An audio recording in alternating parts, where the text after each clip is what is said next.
नमस्कार, आप देख रहे हैं इंडिया वॉइस। मैं हूं आपके साथ जोड़ी सिंह। बुलेटिन की शुरुआत करते हैं। लखनऊ से खबर सामने आ रही, सोशल मीडिया पर सक्रियता बढ़ाएगी समाजवादी पार्टी। कार्यकर्ता अपनी सक्रियता बढ़ाएंगे, सपा पदाधिकारी भी अपनी सक्रियता सोशल मीडिया पर बढ़ाएंगे। सपा सरकार में हुए कामों को जनता के सामने रखा जाएगा।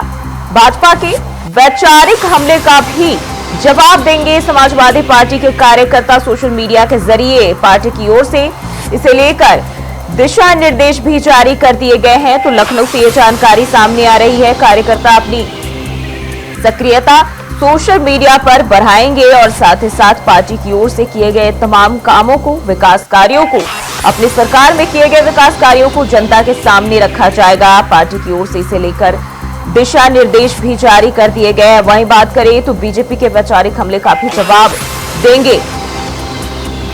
और आपको बता दें कि सक्रियता सपा कार्यकर्ता बढ़ाएंगे और उसके साथ साथ जो पदाधिकारी है, जो ऊंचे दर्जे के जो नेता है, वो भी एक्टिव रहेंगे। तो सोशल मीडिया पर अब अपनी सक्रियता समाजवादी पार्टी भी बढ़ाएगी।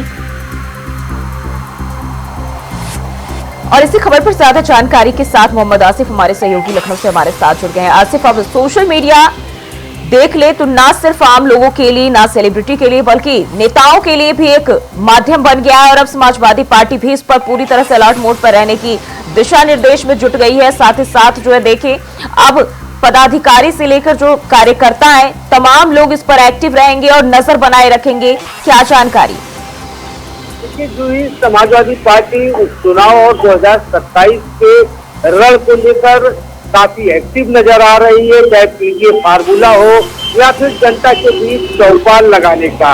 तो हर तरीके से आम लोगों को आकर्षित करने के लिए समाजवादी पार्टी अभियान चला रही है। और इन सबके बीच इस तरह से अब समाजवादी पार्टी सोशल मीडिया पर एक्टिव होगी, क्योंकि अभी तक देखा जा रहा था कि सभी हमलों का जवाब सपा प्रमुख अखिलेश यादव खुद देते चले आ रहे हैं। लेकिन अब इसका दायरा बढ़ाते हुए सपा प्रमुख अखिलेश यादव पूरी समाजवादी पार्टी ने अब सोशल मीडिया पर एक्टिव रहने का पूरी तरह से मन बना लिया है।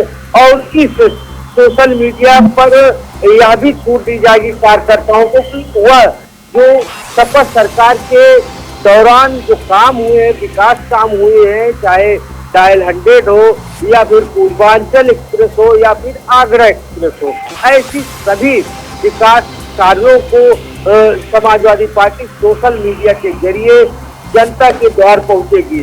और सबसे बड़ी बात यह है कि जिस तरह से वार पलटवार चलता है, चाहे सपा प्रमुख अखिलेश यादव या फिर डिप्टी सीएम केशव प्रसाद मौर्य या फिर यूपी सीएम योगी आदित्यनाथ के बीच का, तो इसमें भी अब समाजवादी पार्टी ने मन बनाया है कि जो उनके एक्टिव कार्यकर्ता हैं वह इस हमले का जवाब देंगे सोशल मीडिया पर। और साथ ही साथ आसिफ, बिल्कुल जैसा आपने बताया कि चुनाव को लेकर जो है समाजवादी पार्टी पूरी तरह से अलर्ट मोड पर है। लेकिन अगर हम देखें पार्टी को, तो सोशल मीडिया के जरिए जिस तरीके से पार्टी ने दिशा निर्देश दिए हैं कार्यकर्ताओं को कि अपने कामों को रखे, साथ ही साथ बीजेपी पर भी उनके जो हमले होते रहते हैं उसका भी जवाब देंगे। लेकिन चुनाव के दौरान कितना इसका फायदा होगा, क्योंकि अक्सर हम देखते हैं चुनाव में सोशल मीडिया काफी अहम भूमिका निभाता है, चाहे वो किसी भी पार्टी की बात कर ले। क्योंकि जो बाकी के दल है, चाहे वो बीजेपी हो, आम आदमी पार्टी, तमाम लोग सोशल मीडिया पर काफी एक्टिव रहते हैं और इसका बड़ा फायदा पार्टी को मिलता है। देखिए, राजनीति में सोशल मीडिया एक बड़ा हथियार है, चाहे बीजेपी हो या फिर सपा या फिर बसपा। सभी दल पहले से ही सोशल मीडिया, चाहे एक्स पर या फिर फेसबुक पर या फिर व्हाट्सएप पर सभी एक्टिव रहते हैं। और उनको पता है कि हर हाथ में मोबाइल है और इसका सीधा फायदा क्यों न लिया जाए। और इसी रणनीति के तहत सपा ने एक प्लान तैयार किया है कि वह सोशल मीडिया के जरिए जनता के बीच अपनी पैठ बनाएगी और साथ ही साथ जो सपा सरकार में काम हुए थे उसका ब्यौरा रखेगी। इसके अलावा जिस तरह से सोशल मीडिया पर नेता और राजनीतिक पार्टियां अफवाह फैलाती रहती है, एक दूसरे पर षड्यंत्र रचती रहती हैं, तमाम ऐसी बातें रहती हैं कि जिसको जवाब देने के लिए प्रेस कॉन्फ्रेंस करनी पड़ती है। लेकिन अब समाजवादी पार्टी ने एक राह चुनी है, आसान राह कही जाती सकती है। वह अपने सभी कार्यकर्ताओं को एक्टिव रखेगी सोशल मीडिया पर, और इसी सोशल मीडिया के सहारे जो अफवाहें होती है, जो वार पलटवार होता है, उसका जवाब देने के लिए समाजवादी पार्टी ने प्लान तैयार किया। फिलहाल जिस तरह से उपचुनाव है और उपचुनाव के पहले समाजवादी पार्टी बेहद एक्टिव नजर आ रही है, और जिस तरह से अब सपा ने सोशल मीडिया को अपना एक चुनावी हथियार बनाया है, इसमें कहां तक सफलता मिलती है यह समय ही बताएगा, लेकिन जनता के बीच पहुंचने का सोशल मीडिया का रास्ता काफी आसान होता है, या कहा जा सकता है। जी आसिफ बने रही हमारे साथ, अगली खबर पे भी आपका रुख करेंगे। तो अब समाजवादी पार्टी जो है अपने कार्यकर्ताओं और पदाधिकारियों को सोशल मीडिया पर सक्रियता बढ़ाने के दिशा निर्देश दे रही है, और इसका फायदा चुनाव में कितना मिलेगा ये देखना होगा। और यूपी के सुल्तानपुर में ज्वेलर्स की दुकान पर डकैती डालने वाली गैंग 14 बदमाशों की थी, और इनमें से 11 बदमाशों की गिरफ्तारी हो चुकी है या फिर एनकाउंटर। यूपी एसटीएफ ने मंगेश यादव और अनुज प्रताप सिंह को एनकाउंटर में ढेर कर दिया है, जबकि बचे हुए कुछ बदमाशों को या तो एनकाउंटर के बाद या फिर उन्हें घेर कर गिरफ्तार कर लिया गया। इनके अलावा अब तक 3 बदमाश फरार बताए जा रहे हैं, जिनकी गिरफ्तारी के लिए पुलिस की अलग अलग टीमें भी लगी हुई हैं।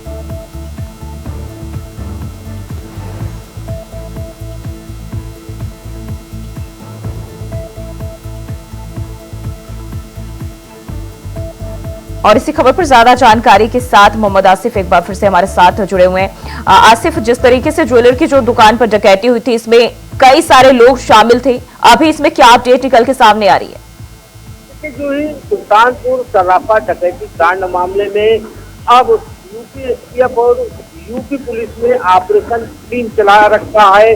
करीब करीब बदमाशों और डकैतों को पुलिस एनकाउंटर कर चुकी है, गिरफ्तार कर चुकी है, और काफी मात्रा में लूटा गया सोने का आभूषण और चांदी का आभूषण बरामद कर चुकी है। आज यूपी एसटीएफ ने उन्नाव जिले में अनुज प्रताप सिंह जो इस मामले में वांटेड था, उससे मुठभेड़ हो गई, और मुठभेड़ में अनुज प्रताप सिंह मारा गया, और इसका जो दूसरा साथी था अंधेरे का फायदा उठाकर भागने में कामयाब रहा। लेकिन जो ही जिस तरह से सुल्तानपुर सर्राफा डकैती कांड को देखकर सरकार पूरी तरह से घिरी हुई थी, खासकर सपा प्रमुख अखिलेश यादव ने मंगेश यादव एनकाउंटर के बाद ताबड़तोड़ कई बड़े हमले किए थे, और यह भी कहा था कि यूपी एसटीएफ जो है जाति देखकर एनकाउंटर कर रही है। खासकर मंगेश यादव एनकाउंटर को लेकर सपा और समाजवादी पार्टी पूरी तरह से हमलावर हो गई थी। लेकिन जिस तरह से यूपी एसटीएफ ने बड़ी कार्रवाई की, और अनुज प्रताप सिंह जिस तरह से यूपी सरकार पर ठाकुर परस्ती का आरोप लग रहा था, या कहा जा रहा था कि सिर्फ यादव ही मारे जा रहे हैं, मुस्लिम मारे जा रहे हैं, लेकिन जो आज एनकाउंटर हुआ है यूपी एसटीएफ की तरफ से अनुज प्रताप सिंह को ढेर किया गया है। अब जो सवाल खड़े हो रहे थे उस पर भी पूरी तरह से विराम लग चुका है, और यूपी एसटीएफ करीब करीब सभी बदमाशों को सर्राफा डकैती कांड मामले में गिरफ्तार कर चुकी है, मुठभेड़ भी कर चुकी है, और माल भी बरामद कर चुकी है। अनुज प्रताप सिंह फरार था, जिस पर 1 लाख रुपए का इनाम घोषित हुआ था, और अनुज प्रताप सिंह की गिरफ्तारी के लिए यूपी एसटीएफ ने जाल बिछाया था, और जानकारी मिली है कि उन्नाव जिले में अनुज प्रताप सिंह अपने एक सहयोगी के साथ किसी वारदात को अंजाम देने के लिए जा रहा था, और सूचना पर यूपी एसटीएफ को जानकारी मिली और पूरी टीम उन्नाव पहुंच गई और घेराबंदी किया। और इस घेराबंदी के दौरान कहा जा रहा है कि अनुज प्रताप सिंह ने यूपी एसटीएफ और यूपी पुलिस पर फायर भी किया, और बचाव करते हुए यूपी एसटीएफ ने भी जवाबी कार्रवाई किया। इसमें अनुज प्रताप सिंह मारा गया। बिल्कुल आसिफ, इस पर सियासत तो बहुत हुई, कई सारे लोग जो है इसमें मारे गए, लेकिन सियासत लगातार हम देखते रहे, और इस पर बात का जो है बवाल काफी ज्यादा बढ़ गया था। लेकिन अब जब एक और जो है इसमें बदमाश शामिल था, वो भी ढेर हुआ है, इस पर कोई भी प्रतिक्रिया अभी तक तो नहीं आई है। लेकिन जो अन्य लोग अभी भी 3 बदमाश फरार बताए जा रहे हैं, कब तक उन पर शिकंजा कस सकता है? देखिए, जो ही अगर बात सियासत की करें तो सियासत सुल्तानपुर और सर्राफा डकैती कांड को लेकर बेहद तेज हो गई थी।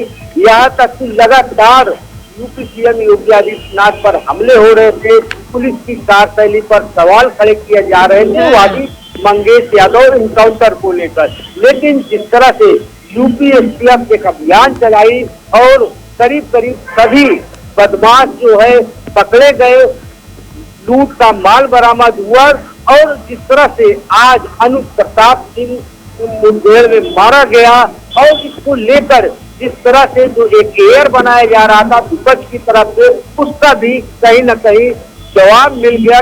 मंगेश यादव इनकाउंटर से लेकर सियासत भी खूब हुई, लेकिन अनुप प्रताप सिंह के मारे जाने के बाद अभी तक किसी विपक्षी दल खासकर समाजवादी पार्टी की तरफ से कोई भी प्रतिक्रिया नहीं आई।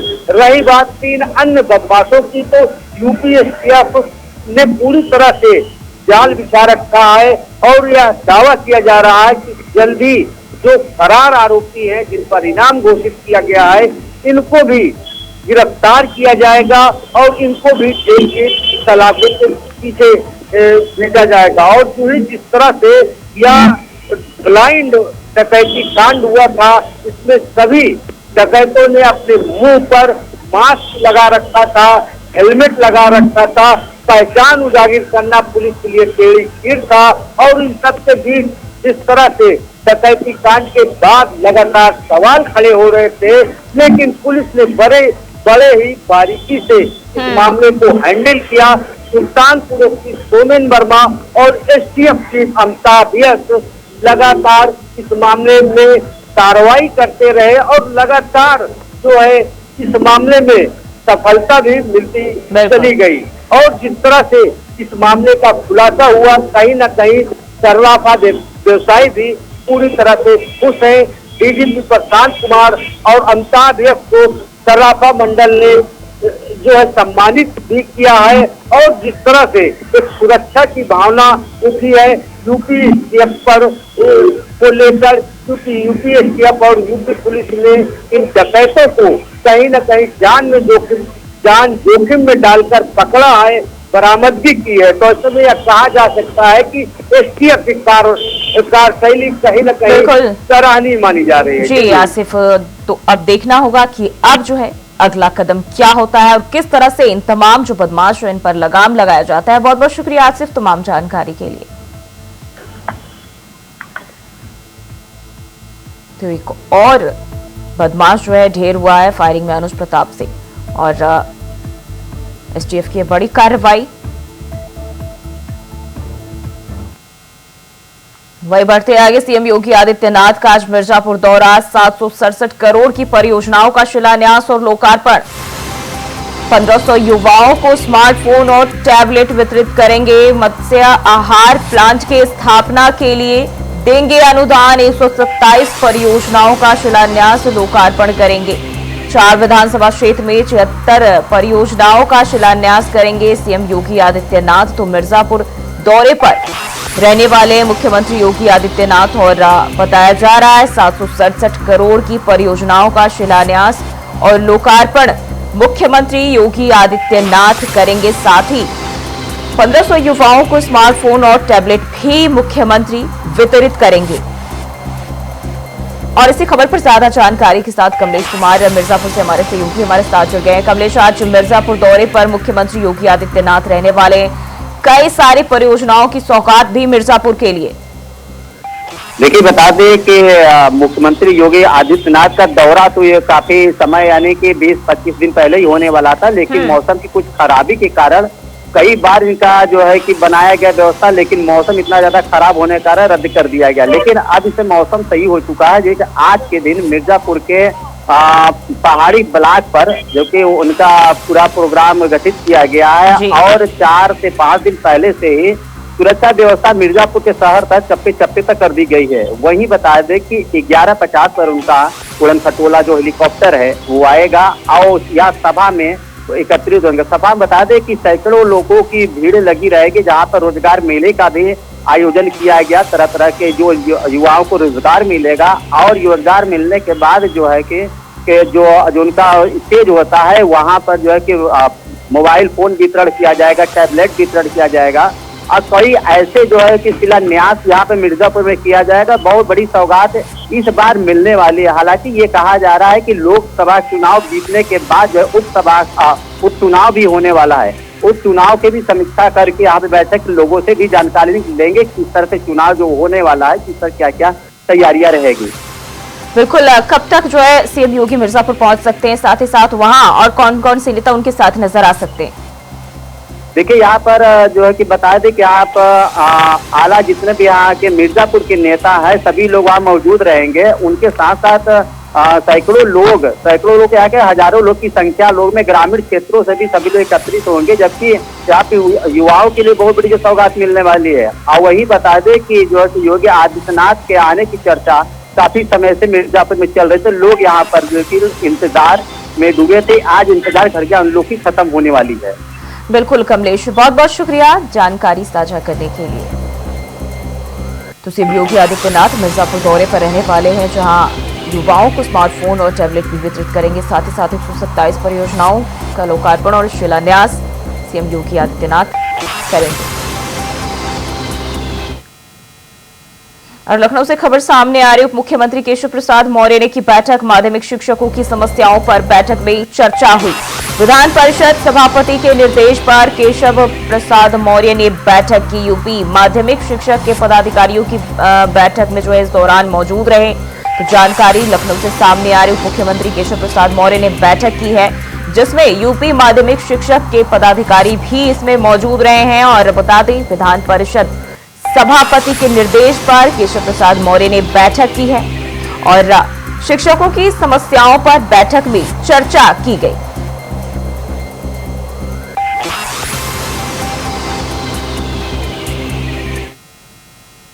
बढ़ते आगे कानपुर अग्निकांड से जुड़ी बड़ी अपडेट सामने आ रही। कानपुर दौरे पर रहेंगे कांग्रेस प्रदेश अध्यक्ष। अग्निकांड में जान गंवाने वालों के परिजनों से मिलेंगे। 6 मजदूरों के परिजनों से करेंगे मुलाकात।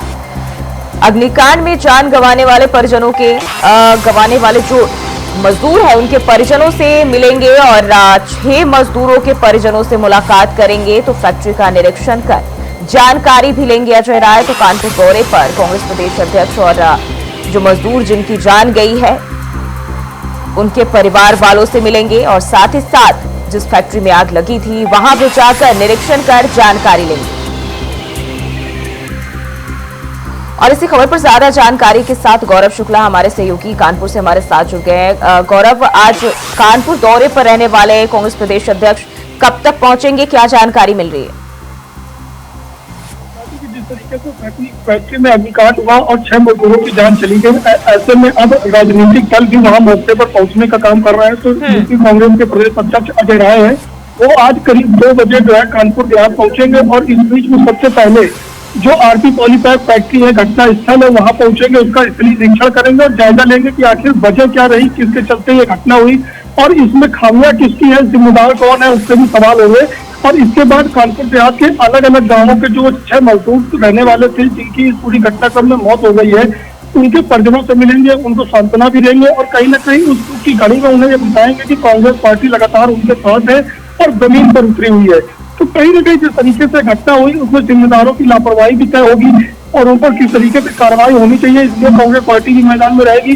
सवाल यह भी है कि जिस तरीके से घटना हुई तो अब कोई भी राजनीतिक दल इसे छोड़ना नहीं चाहता है, क्योंकि जिस तरीके से उपचुनाव है और तमाम सारी को व्यवस्था है, तो समाजवादी पार्टी के बाद अब कांग्रेस भी चाहती है कि हर पीड़ित से मिला जाए और धरातल पर जाकर अपनी पहचान बताई जाए कि कांग्रेस पार्टी लगातार उन लोगों के साथ है जो पीड़ित है, जो सताए हुए हैं, जब किसी घटना में उनकी जान चली गई है।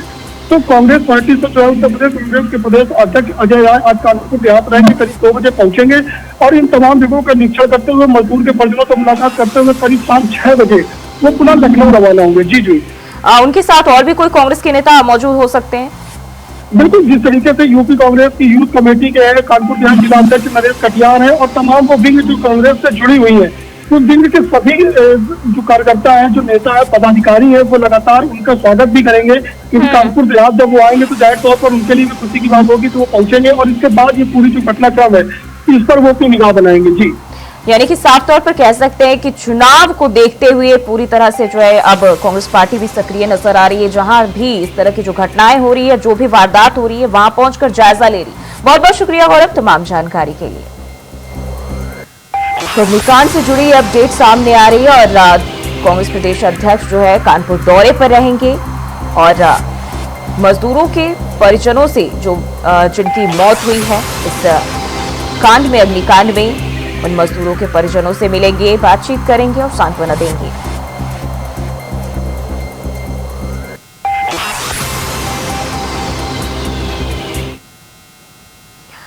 बढ़ते हैं आगे। खबर लखनऊ से सामने आ रही, संपत्ति का विवरण न देने वाले कर्मचारियों पर एक्शन। ऐसे कर्मचारियों की डीडीओ का भी रोका जाएगा वेतन। मानव संपदा पोर्टल पर 30 सितंबर तक दर्ज करना है विवरण। मुख्य सचिव ने सभी विभागों के अध्यक्ष को पत्र भेजा है।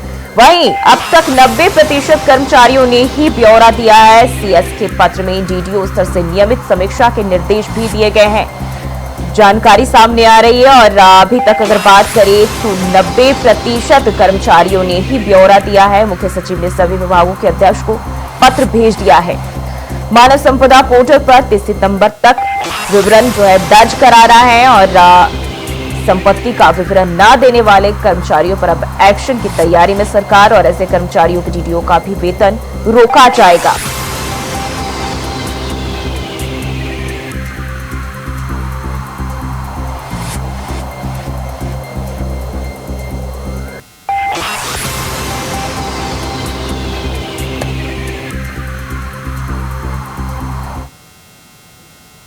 और फिलहाल के लिए बुलेटिन में बस इतना ही। खबरों के लिए बने रहिए इंडिया वॉइस के साथ।